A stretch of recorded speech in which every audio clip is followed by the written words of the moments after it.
ગોધરા શ્રી સાર્વજનિક શિક્ષણ મંડળ સંકુલ ખાતે 79માં સ્વતંત્રતા પર્વની ભવ્ય ઉજવણી કરવામાં આવી હતી।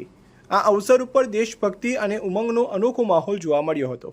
આ કાર્યક્રમમાં સંકુલ હેઠળની તમામ શાળાઓના વિદ્યાર્થીઓ અને શિક્ષકો મોટી સંખ્યામાં ઉપસ્થિત રહ્યા હતા।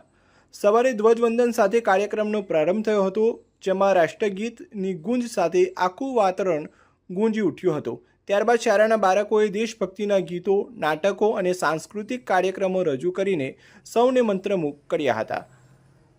બાળકોએ તિરંગાના રંગોના પોશાકો પહેરીને આકર્ષણ પરફોર્મન્સ આપ્યા હતા, જ્યારે મોટા વિદ્યાર્થીઓએ દેશના ઇતિહાસ અને સ્વતંત્રતા સેનાઓના યોગદાન ઉપર આધારિત નાટકો રજૂ કર્યા હતા।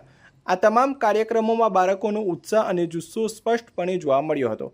આ કાર્યક્રમનો મુખ્ય આકર્ષણ જિલ્લા અને તાલુકા કક્ષાની સ્પર્ધાઓમાં વિજેતા થયેલા બ્રાઇટમેન્ટ ઇન્સ્ટિટ્યૂટના તેજસ્વી વિદ્યાર્થીઓનું સન્માન હતું। આ વિદ્યાર્થીઓને તેમની અસાધારણ સિદ્ધિઓ બદલ ગોલ્ડ મેડલ અને સર્ટિફિકેટ આપીને પ્રોત્સાહિત કરવામાં આવ્યા હતા। આ સન્માન સમારંભે અન્ય વિદ્યાર્થીઓને પણ ભવિષ્યમાં આવી સ્પર્ધાઓમાં ભાગ લેવા માટે પ્રેરણા પૂરી પાડી હતી। આ સમગ્ર કાર્યક્રમમાં ગોધરા શ્રી સાર્વજનિક શિક્ષક મંડળના વડા ભૂપેશ શાહ, બ્રાઇટમેન્ટ ઇન્સ્ટિટ્યૂટના વડા અક્ષર શાહ, શ્રી શરદ શાહ કોલેજના પ્રિન્સિપાલ નીતાબેન શાહ, બ્રાઇટમેન્ટ ઇન્સ્ટિટ્યૂટના એચઓડી ડૉક્ટર સલમાન જબ્બા સહિત અનેક મહાનુભાવો અને શિક્ષકો ઉપસ્થિત રહ્યા હતા। તેમણે વિદ્યાર્થીઓને અભિનંદન પાઠવીને તેમના ઉજ્જવળ ભવિષ્ય માટે શુભકામનાઓ પાઠવી હતી।